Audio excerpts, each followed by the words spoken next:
सबको नमस्ते। योग व स्वास्थ्य का स्वामी न्यूज का प्रत्येक दिन का यह स्वास्थ्य का कार्यक्रम, लाइव कार्यक्रम, आप सबका हार्दिक स्वागत अभिनंदन करता हूं मंत्र पाठ के साथ। ओम विश्वानि देव सवितर्दुरितानि परासुव यद्भद्रं तन्नासुव।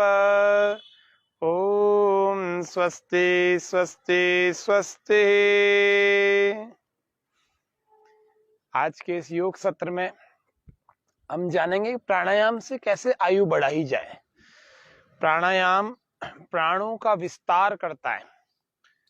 पहला प्राणायाम जो कि भस्त्रिका है, इसको प्रत्येक दिन आप गहरे लंबे श्वासों के साथ धीरे धीरे करें, आंखें बंद करके करें। प्रभात की अच्छी वेला में करें, सुवेला में करें, गहरे श्वास के साथ।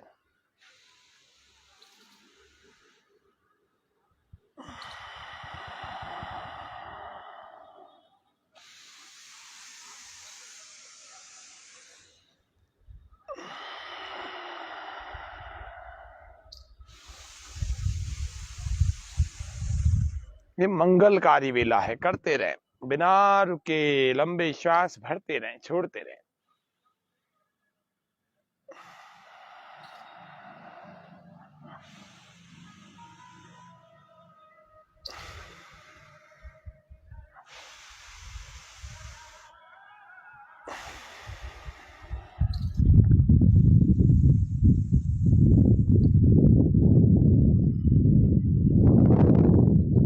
भस्त्रिका प्राणायाम एक सिद्धांत भी है। भस्त्रिका प्राणायाम करते रहे, सुनते भी रहे। एक सिद्धांत भी है कि शरीर में जितने भी रोग होते हैं ना, वो ऑक्सीजन की, प्राणवायु की कमी के कारण से होते हैं। उनका एक बहुत बड़ा कारण वो भी होता है। तो भस्त्रिका प्राणायाम हमारे शरीर में से जितने भी, जिसको हम कहते हैं प्राणवायु की, ऑक्सीजन की कमी, उसको दूर कर देगा। क्योंकि जब धीरे धीरे श्वास भरते हैं तो दोनों के दोनों फेफड़े ऐसे भर जाते हैं कि पूरी की पूरी ऑक्सीजन की सप्लाई सारे शरीर में होने लगती है। गहरे लंबे श्वास भरते रहे।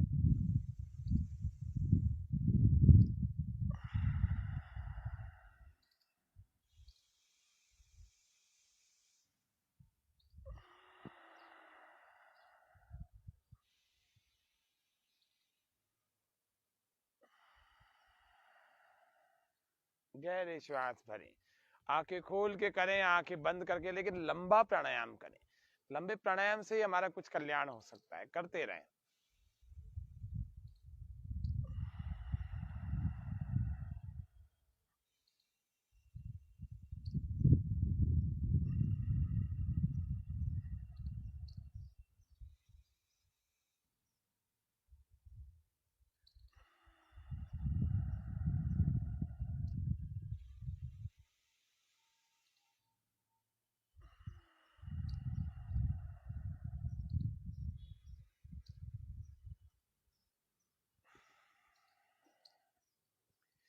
जो स्वस्थ होगा, जिसका श्वसन तंत्र अच्छा मजबूत होगा, उसकी आयु बढ़ेगी। जिसकी हड्डियां मजबूत होंगी, उसकी आयु बढ़ेगी। जिसकी त्वचा अच्छी गठीली, अच्छी कसी हुई होगी, उसकी आयु बढ़ेगी। जिसकी मांसपेशियां टोन्ड होंगी, उसकी आयु बढ़ेगी। जिसका ब्लड सर्कुलेशन बहुत अच्छा होगा, उसकी आयु बढ़ेगी। हाँ, जिसके शरीर में स्ट्रेंथ होगी, कुछ ताकत होगी, कुछ नहीं, बहुत ताकत होगी, जो बलवान होगा, ऊर्जावान होगा, जो निरोगी होगा, जो वीर्यवान होगा, हाँ, जो शुक्रवान होगा, उसकी आयु बढ़ेगी। जो प्रसन्न होगा, उसकी आयु बढ़ेगी। तो योग से, प्राणायाम से आयु बढ़ाएं। तो प्राणायाम हमें प्रसन्न भी बनाता है, प्राणायाम हमें ब्रह्मचारी बनाता है, प्राणायाम हमें, जिसको हम कहते हैं ऊर्जावान, जिसको एनर्जेटिक शब्द अंग्रेजी भाषा में कहते हैं। जितने भी कार्य होते हैं हमें सकारात्मक रूप से ऊपर बढ़ाने और चढ़ाने के, वे सारे कार्य हमारे आयु को बढ़ाते हैं। वे आयु को बढ़ाने का काम यदि कोई करता है तो प्राणायाम करता है। प्राणों का आयाम, प्राणों का विस्तार कर रहा है, प्राणों का। दूसरा अभ्यास हम करें कपाल भाती का।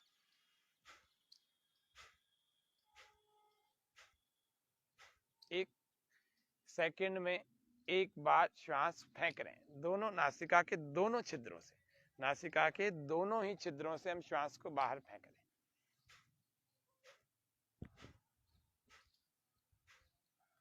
कपालभाति सभी लोग कर सकते हैं, बशर्ते कौन कौन नहीं कर सकता वहां देख ले।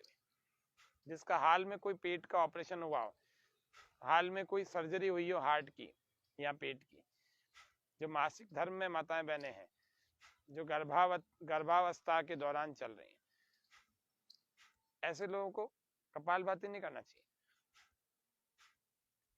जिनका पेट फूल जाता है थोड़ी देर में कपालभाति करने से, इनको नहीं करना चाहिए। जलोदर नाम का रोग है, उनको नहीं करना चाहिए। जिनके पेट में पानी भरा हुआ है, उनको नहीं करना चाहिए। जिनका ब्लड प्रेशर बहुत तेज हो जाता है, हाई है जिनका ब्लड प्रेशर, कपालभाति तेज ना करें, धीरे धीरे करें। 1 सेकंड में एक बार। जिनको कपालभाति प्रत्येक दिन वजन घटाना है उनको करना है। जिनको वजन स्पीड से घटाना है वो थोड़ा स्पीड से करें, बस इस बात का ध्यान रखें कि आपको कहीं हाई ब्लड प्रेशर की समस्या तो नहीं है। यदि है तो फिर आप तेज नहीं कर सकते, वरना तेज करें ऐसे।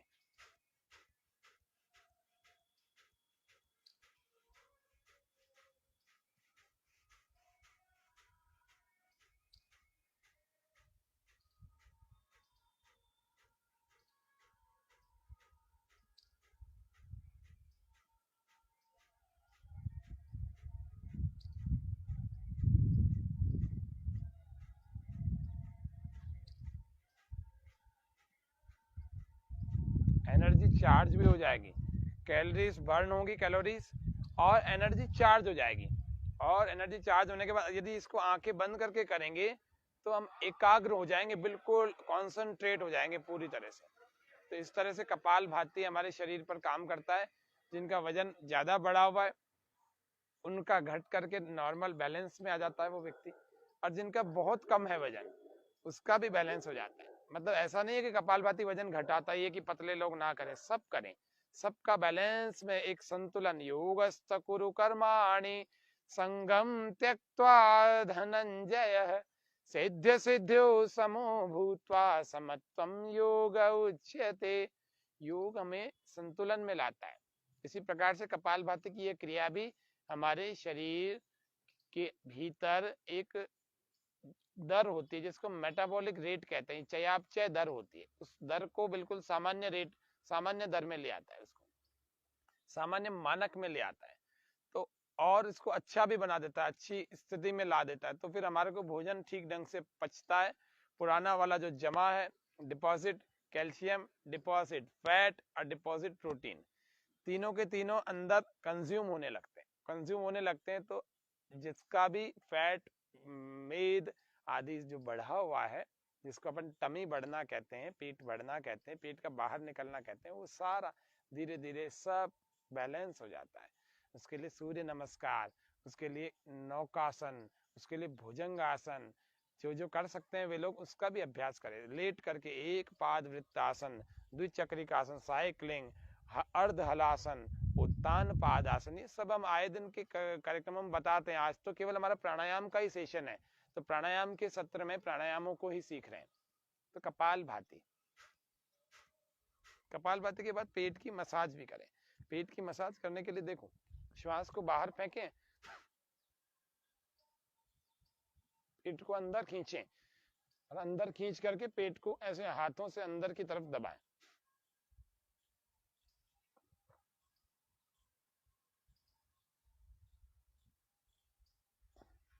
कपालभाति के बाद की मसाज, ये कपालभाति का अभ्यास। अब हम चलेंगे बाह्य प्राणायाम में। बाह्य प्राणायाम हमारी शक्तियों को कई गुना बढ़ा देता है। हमारे भीतर जो सुषुप्त शक्तियां योग से जागती हैं, आपने सुना होगा, वो कैसे जागती हैं? बाह्य प्राणायाम को करने से जागती हैं। तो बाह्य प्राणायाम करें, श्वास को पूरा बाहर छोड़ देंगे और बाहर ही रोक कर रखें। मलमूत्र के द्वार को भीतर खींचें, जिसको हम कहते हैं मूल बंद। पेट को अंदर चिपकाएं, जिसको हम कहते हैं उड्डयन बंद। और ठोड़ी को कंठकूप से लगाएं, जिसको हम कहते हैं जालंधर बंद। बवासीर वालों के लिए भी अच्छा है, गैस, पेट में गैस, कब्ज आदि वालों के लिए भी अच्छा है। और जो बलवान होना चाहते हैं उनके लिए भी बहुत अच्छा है, और जो थायराइड से ग्रस्त है उनके लिए भी अच्छा है। ये अकेला एक बाह्य प्राणायाम सबका कल्याण कर देगा, सबका। इस बात का ध्यान रखना, गर्भावस्था और पीरियड्स के दौरान इसको माताओं बहनों को नहीं करना चाहिए। श्वास पूरा बाहर फेंकें, बाहर ही रोकें। मूल बंद, मलमूत्र के द्वार को भीतर खींच कर रोक कर रखें। उद्यान बंद, पेट को अंदर चिपकाएं। जालंधर बंद, थोड़ी को अंदर लगा। श्वास बाहर ही रोकें, यथा सामर्थ्य रोक कर रखें।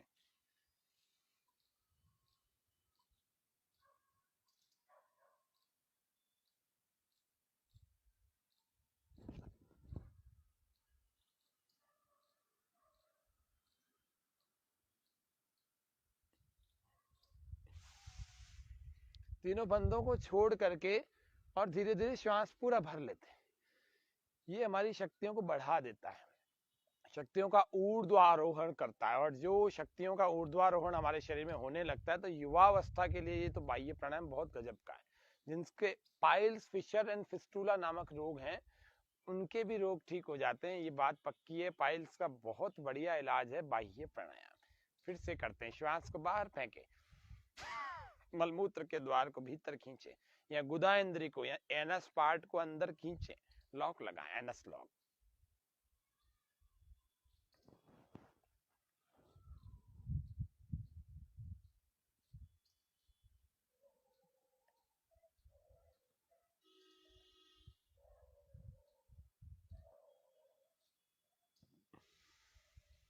पुरुषों के, स्त्रियों के सेक्सुअल डिसऑर्डर्स भी इस प्राणायाम से ठीक होते हैं। अगर नियमित रूप से इसको करेंगे तो निश्चित रूप से पुरुषों के बहुत सारे धातु संबंधी, स्वप्न दोष आदि संबंधी सारे के सारे दोष दूर होते हैं। ये बात पक्की है। सारी नस नाड़ियों में ताकत आ जाती है, शक्ति आ जाती है। श्वास पूरा बाहर फेंक कर फिर से करें।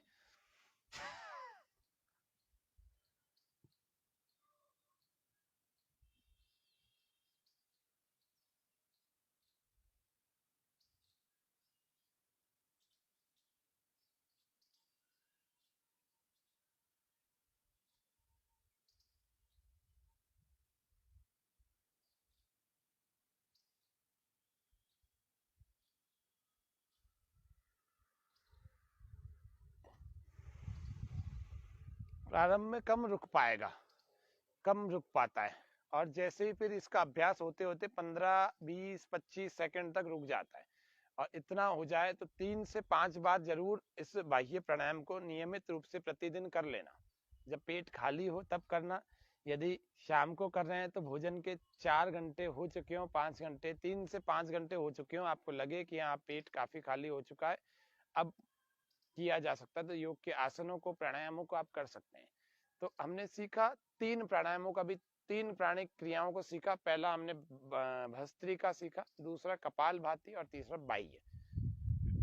अब चलते हैं अग्निसार को करने के लिए। अग्निसार में उड्डयन बंद, लगेगा और छूटेगा, लगेगा छूटेगा, लगेगा छूटेगा। श्वास को पूरा बाहर फेंके और पेट को अंदर खींचे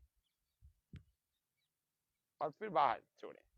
श्वास बाहर ही रुका रहेगा, केवल पेट की हरकत होगी, पेट का मूवमेंट होगा। उड्डयन बंद, लगेगा छूटेगा, लगेगा छूटेगा। चलिए करेंगे।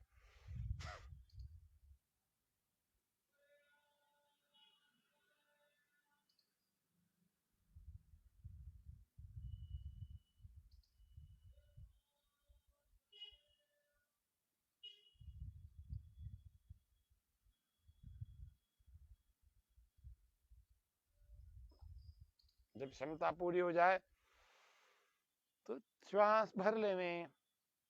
इस प्रकार से ये 3 से 5 बार इसका अभ्यास किया जाए। फिर से एक बार कर लेते हैं।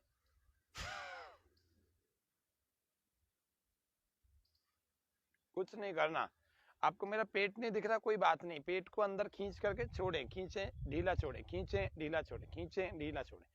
इस प्रकार से करें और श्वास बाहर ही रोक के रखें। इसी को तो अग्निसार कहते हैं।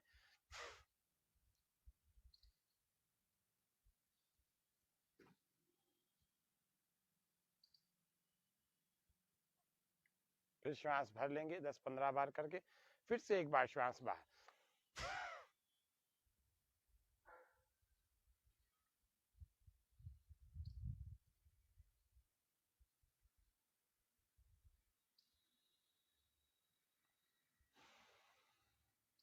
से श्वास भर लें, विश्राम, कपालभाति, बाह्य और अग्निसार। इसके बाद करनी चाहिए हमें उज्जाई क्रिया। 5वें नंबर पर आता है नंबर उज्जाई का। पहले भस्त्रिका, कपालभाति, बाह्य, अग्निसार, फिर उज्जाई, और 6ठे पर आता है अनुलोम विलोम। तो 5वें पर उज्जाई जो आएगा, तो उज्जाई में गले को टाइट करके खींचेंगे। थायराइड वालों के लिए, जिसको तुतलापन है, जिसको हकलापन है, और जो लोग खर्राटे मारते रात को सोते समय, और उसके अलावा जो हेजिटेशन जिसकी होती है बोलने में, तुतले नहीं है लेकिन फिर भी हकला जाते हैं, फिर भी तुतला जाते हैं, या फिर हकलाते हैं बहुत ज्यादा, हेजिटेशन बहुत ज्यादा है, तो गले का जो तनाव, गले का जो संकोच है, उसके अलावा ये गले से संबंधित सभी रोगों को, जिसमें थायराइड मुख्य रूप से शामिल है, तो थायराइड हाइपोथायराइड हो चाहे हाइपर थायराइड हो, दोनों के दोनों को ठीक कर देती है। चलिए,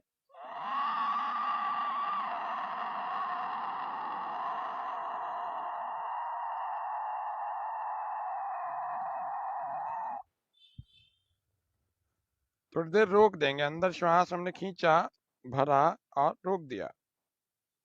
फेरेंजाइटिस, लैरिंजाइटिस, टॉन्सिलाइटिस, ये सब रोग इससे ठीक होते हैं। वाणी गंभीर और मधुर बनती है। थोड़ी देर रोकने के बाद राइट को बंद करें, लेफ्ट से श्वास बाहर छोड़ देंगे। थायराइड वाले प्रतिदिन इसको 15 से 20 बार अवश्य करें।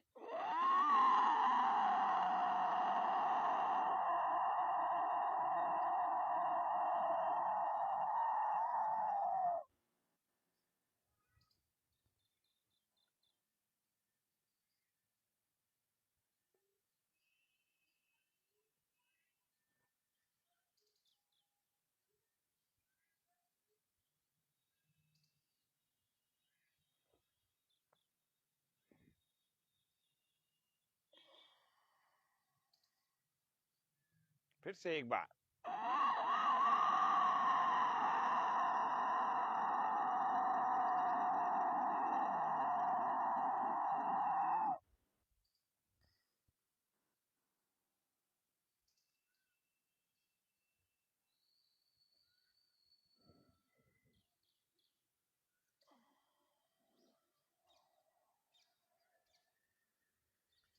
इस तरह से इस उज्जाई का अभ्यास करके और अपने गले को थोड़ा सा सहलाते हैं, लार को अंदर निगलते हैं, गले की मसाज करते हैं। उज्जाई बहुत महत्वपूर्ण क्रिया है प्रत्येक व्यक्ति के लिए। जो कोई स्वस्थ व्यक्ति है ना, वो भी रोज करे तो स्वस्थ ही बना रहेगा। उज्जाई पर एक व्यक्ति ने शोध करके ये भी बताया था कि उज्जाई हमारे बच्चों की जो हाइट जिनकी नहीं बढ़ रही है, पीयूष पिनियल ग्लैंड पर भी काम करती है, थायराइड ग्लैंड के अलावा पिट्यूटरी ग्लैंड पर भी काम करती है, क्षम्यता, पिट्यूटरी पर भी काम करती है, जिससे हमारा ग्रोथ हार्मोन रिलीज होता है ना, उस पर भी काम करती है ये उज्जाई। ऐसे उनका शोध रहा होगा। तो इस तरह से इतने सारे इस पर इसके लाभ होते हैं, इतने सारे लाभ मैंने आपको बताए, विधि भी बताई, अभ्यास करवाया भी है 3 बार। लेकिन थायराइड वालों को 15 से 20 बार प्रतिदिन करना चाहिए, तब उनको फायदा होगा। इसी प्रकार से 6ठा प्राणायाम, जिसमें हम अनुलोम विलोम कहते हैं, जिसको हमने नाड़ी शोधन अनुलोम विलोम पिछले कई सत्रों में हमने बताया भी है। आज फिर एक बार अनुलोम विलोम का अभ्यास करा रहे हैं। आप हाथ को ऐसे रख सकते हैं, आप हाथ को ऐसे रख सकते हैं, आप हाथ को ऐसे नासिका मुद्रा में रख सकते हैं, आप हाथ को ऐसे भी रख सकते हैं। तो प्राणायाम अनुलोम विलोम करना है, कुल मिला के आप हाथ की कैसी भी स्थिति बनाएं, कोशिश करें ये भुजा ऊपर ना रख करके यहाँ ऐसे नीचे रखें, ताकि आप लंबे समय तक प्राणायाम कर पाए। राइट को बंद कर लेंगे, दाई नासिका को हम कर लेंगे बंद, और बाई नासिका से श्वास को बाहर निकालेंगे जो भी अंदर भरा हुआ है। फिर इससे भरेंगे गहरा।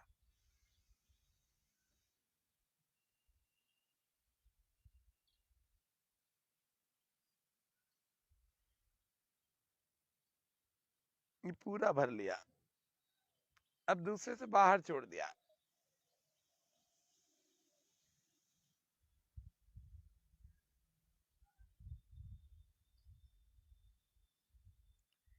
फिर इसी से भर लिया।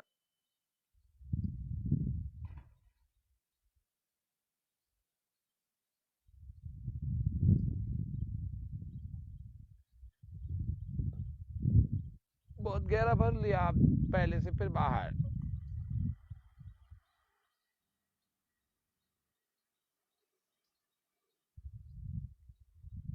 फिर भरें।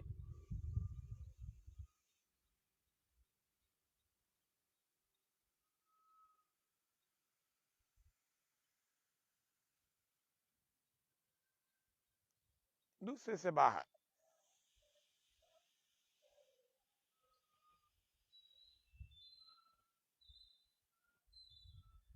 फिर भरें।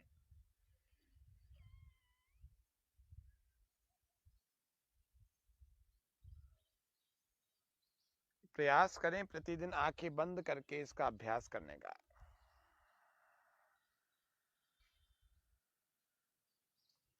नाक में तेल अवश्य लगाएं, प्रतिदिन लगाएं। नाक में तेल नहीं लगाएंगे तो नाक बिल्कुल खुश्क हो जाएगी, और जब खुश्क हो जाएगी तो नाक के रोग, यानी कि प्राणायाम पूरा लाभ नहीं करेगा आपको, नाक के रोग भी हो जाएंगे। तो इसीलिए नाक में प्रतिदिन आपको तेल लगाना चाहिए, जिससे कि आपको कभी जुकाम नहीं हो। जुकाम बहुत परेशान कर देता है हमें। तो नाक की त्वचा को चिकनापन बना के रखें। त्वचा में चिकनापन बना के रखने के लिए प्रतिदिन आपको नाक यानी कि प्रतिमर्श करना पड़ेगा। प्रतिमर्श करना ही चाहिए। मर्श और प्रतिमर्श, नस्य कर्म आदि आदि नामों से आयुर्वेद में इसको कहा गया। ये अनुलोम विलोम का प्राणायाम है। इसका अभ्यास भी प्रतिदिन कम से कम 10 मिनट एक स्वस्थ व्यक्ति को करना चाहिए। बीमार व्यक्ति है उसको आधा घंटा करना चाहिए। आधा घंटा यानी 30 मिनट की बात कर रहे हैं, और स्वस्थ व्यक्ति 10 मिनट करे। 5 मिनट से कुछ नहीं होगा। ये भस्त्रिका, कपालभाति, बाह्य, अग्निसार, उज्जाई और अनुलोम विलोम, 6 प्राणायाम, 6 प्राणिक क्रियाएं हो गई। और अब हम 7वीं प्राणिक क्रिया की तरफ चलते हैं, जिसका नाम है अभ्यंतर। गहरे श्वास अंदर भर लेते हैं और अंदर भरते हैं।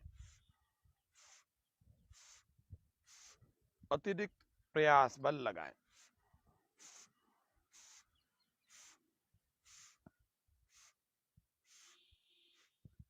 और अंदर ही रोक कर रखें। जालंधर बंद लगा दें, इससे अंदर ज्यादा देर तक होल्ड हो जाएगा। ऐसे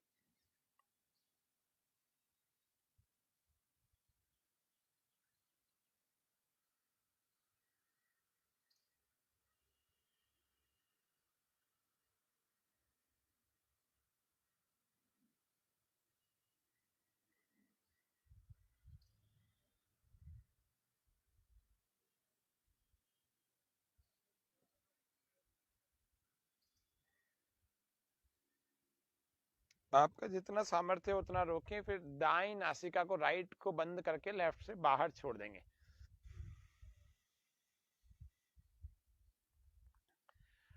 आज किसी को बोलो ना कि आयु बढ़ जाएगी, तो व्यक्ति सोचता है नहीं, आयु आयु किसको बढ़ानी है जी, आप तो ये बताओ स्वस्थ कैसे रहे। अरे स्वस्थ रहने का मतलब ही यही है कि आयु बढ़ जाना, ये नहीं है। असल में आजकल लोगों ने ये देख लिया कि आयु बढ़ी हुई, बीमार पड़ा हुआ है पलंग पर, और ऐसी आयु बढ़ के क्या करना। नहीं, योग से आयु बढ़ेगी लेकिन आरोग्य भी बढ़ेगा।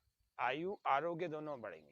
तो आयु आरोग्य दोनों साथ में जुड़े हुए हैं। आयु का मतलब जीवन होता है। आयुर्वेद जीवन का वेद, जीवन को जीने की ठीक ठीक कला सिखाने का वेद। योग और आयुर्वेद ये दोनों आपस में एक दूसरे में मिले हुए हैं। ऐसा नहीं है कि योग अलग है आयुर्वेद अलग है, दोनों ऐसे आपस में मिले हुए हैं। दोनों वेद से ही निकले हैं, योग भी और आयुर्वेद भी। ऐसे अभ्यंतर प्राणायाम का भी अभ्यास 3 से 5 बार रोज करना चाहिए। हमने अभी एक बार किया है, एक बार और कर लेते हैं। श्वास पूरा गहरा भरें और भरें।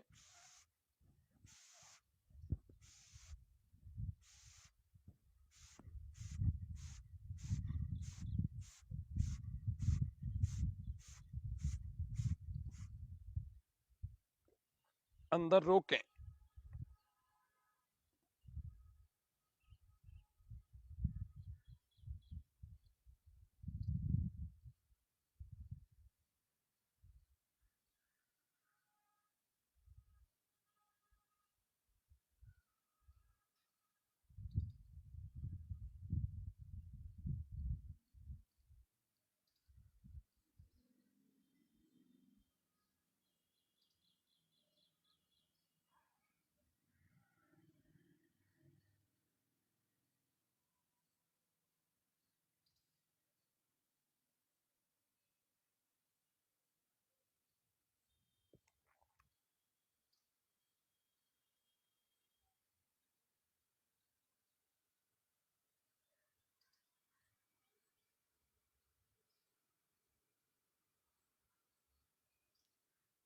फिर दाएं नासिका को बंद करके बाएं से लेफ्ट से बाहर छोड़ देंगे।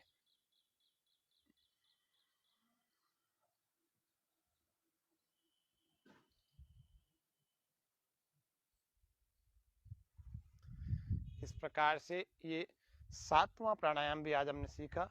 8वां भ्रामरी प्राणायाम होता है और 9वां उद्गीत। ऐसे तो प्राणायाम तो करीब करीब 200 से ऊपर होते हैं, लेकिन प्राय हम 15 से 20 प्राणायाम बताते हैं और 7-8 प्राणायाम तो प्रतिदिन सभी को करने चाहिए। अब हम एक्यूप्रेशर का आज एक अभ्यास सीख लेते हैं। एक्यूप्रेशर कैसे हमारे शरीर को अच्छा बनाता है। आप देख रहे होंगे, आप जिसको भी देखें पेट की समस्या लेके बैठा हुआ है। पेट की समस्या सबसे ज्यादा ठीक होती है हमारे लिवर से, है ना, और बिगड़ती भी लिवर से ही है। तो लिवर को ठीक रखें। लिवर को ठीक रखने के लिए आपके दाएं पैर में, राइट वाले पैर में यहाँ पर देखिए ध्यान से, आपको यहाँ पर ये लिवर का पॉइंट है। ऐसे बंद कर लेंगे, पीछे का अंगुलियों का सपोर्ट, अंगूठा का नाखून बिल्कुल आप हटा देंगे, काट देंगे, नहीं तो चुभेगा फिर, है ना। तो इस तरह से यहाँ देखो मध्य में, ये तो मध्य से थोड़ा ऊपर यहाँ थायराइड का था, है ना, यहाँ आँख का, यहाँ फेफड़ों का और यहाँ कान का। अभी हम चल रहे हैं लिवर की बात करने के लिए। तो लिवर का यहाँ पर है, इसको दबाएं और दबा करके थोड़ा क्लॉकवाइज घुमाएं भी, ऐसे चलाएं। ये लिवर ठीक होगा तो आपका पाचन तंत्र ठीक होगा।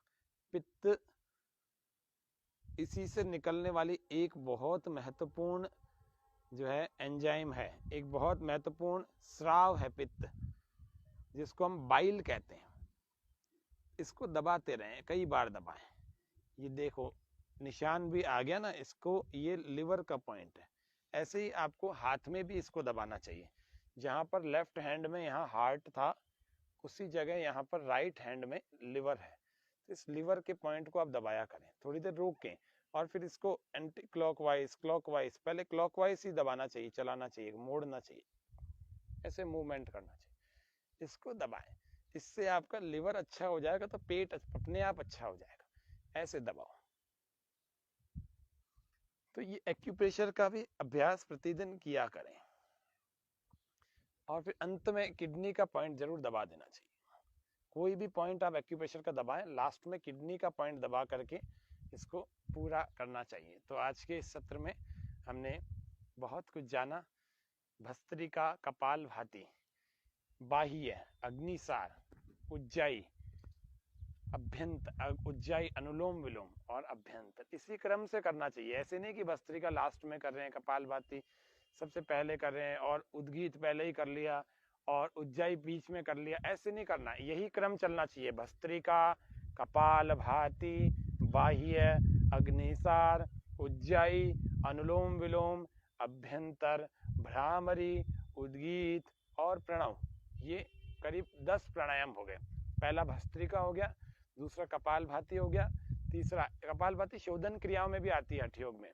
और प्राणायाम भी इसीलिए कहते हैं कि प्राणों से जुड़ी हुई क्रिया तो है ही, प्राणों को बाहर फेंक रहे हैं, रेचक कर रहे हैं बार बार और पूरक भी कर रहे हैं। तो भस्त्रावल्लोहकारस्य रेचपूरौ ससंभ्रमौ कपालभातिर्विख्याता कफदोष विशोषिणी। प्राणायाम के दोनों नियम इसमें घट रहे हैं, पूरक भी और रेचक भी। रेचपूरौ ससंभ्रमौ, इसीलिए इसको प्राणायाम भी कह सकते हैं, कहते हैं। तो भस्त्रिका पहली, कपालभाति दूसरी, बाह्य तीसरी, चौथी अग्निसार, पांचवी उज्जाई, छठी अनुलोम विलोम, सातवीं अभ्यंतर, आठवीं भ्रामरी, नौवीं उद्गीत और 10वीं प्रणव। तो आज आपको 6 क्रियाएं तो मैंने अच्छे ढंग से बता दी। फिर कल और पर भी बात करेंगे, जिसमें हम बाकी की 4 हैं उस पर बात करेंगे। तो 6 क्रियाएं यानी कि भस्त्रिका, कपालभाति, बाह्य, अग्निसार, उज्जाई और अनुलोम विलोम। 7वीं भी बता दी थी आज आपको, जिसको अभ्यंतर कहते हैं, लेकिन इसका और अच्छा अभ्यास कल करेंगे। तो आज अपन ने एक्यूप्रेशर का एक पॉइंट जाना, लिवर का। कल हम जानेंगे सिर दर्द यदि होता है तो तुरंत उसको कैसे ठीक किया जाए। माइग्रेन पेन होता है तो कैसे ठीक किया जाए। योग से भी और एक्यूप्रेशर से भी कैसे ठीक किया जाए। तो आज के सत्र में हम इतना ही रखते हैं।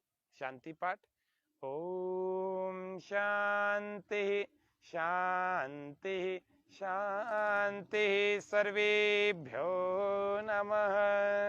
आप सभी का हार्दिक धन्यवाद, हार्दिक आभार, स्वामी न्यूज का भी और स्वामी न्यूज के सभी योग व स्वास्थ्य के सभी दर्शकों का भी। आज का ये कार्यक्रम कल प्रातः काल सुबह 7 बजे YouTube पर प्रीमियर होगा। तो आप इस कार्यक्रम को अभी तो लाइव देख रहे हैं, लेकिन कल इसको YouTube पर देख पाएंगे।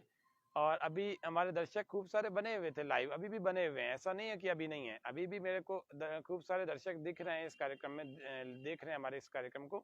तो आप कल ही इस कार्यक्रम का, आज के कार्यक्रम का आप लिंक लोगों को भेज करके औरों को भी लाभान्वित करें, क्योंकि बहुत महत्वपूर्ण चीजें हमने बताई है कि प्राणायाम से कैसे आयु बढ़े। और दूसरा ये कि इसी कार्यक्रम को कल YouTube पर भी स्वामी न्यूज अजमेर अगर आप लिखेंगे तो स्वामी न्यूज अजमेर के नाम से आपको YouTube पर चैनल दिखेगा, और उस चैनल को आप देखेंगे, सब्सक्राइब कर लेंगे तो उस कार्यक्रम को भी आप देख सकते हैं। कल इसी कार्यक्रम को सेम टाइम, मतलब 7 बजे, दूसरे दिन 7 बजे प्रत्येक दिन, मतलब YouTube पर पिछले दिन वाले कार्यक्रम का प्रीमियर चलता है, डेली सेम टाइम चलता है। हमारे फेसबुक का तो चलो थोड़ा बहुत आगे पीछे समय कभी हो जाता है, लेकिन फेसबुक पर तो सेम टाइम डेली चलता है। तो आप प्रतिदिन 7 बजे YouTube पर भी स्वामी न्यूज अजमेर के नाम से देख सकते हैं। और बाद में भी इस कार्यक्रम, जैसे अभी फेसबुक का लाइव खत्म हो जाएगा, इसके बाद भी आप फेसबुक पर जाकर के स्वामी न्यूज अजमेर लिखेंगे तो लाइव में वीडियोस में आपको ये कार्यक्रम दिख जाएगा। इसका लिंक आप शेयर भी कर सकते हैं, और करें, शेयर करें, लाइक करें, कमेंट्स करें, जिससे कि योग को बढ़ावा मिले, लोगों को स्वास्थ्य मिले और लोग थोड़ा अपने स्वास्थ्य के प्रति सचेत और जागरूक हो जाएंगे। तो स्वस्थ भारत, समृद्ध भारत का सपना भी हमारे भारत के जो है शीर्ष नेतृत्व का पूरा होगा। तो स्वस्थ भारत, समृद्ध भारत, स्वस्थ अजमेर और समृद्ध अजमेर, स्वस्थ राजस्थान और समृद्ध राजस्थान, ये सपना हम सबका पूरा हो। आज के लिए इतना ही। सबको सादर नमस्ते, सबको धन्यवाद। स्वामी न्यूज का भी बहुत बहुत हार्दिक आभार, धन्यवाद व्यक्त करते हुए ओम श्याम।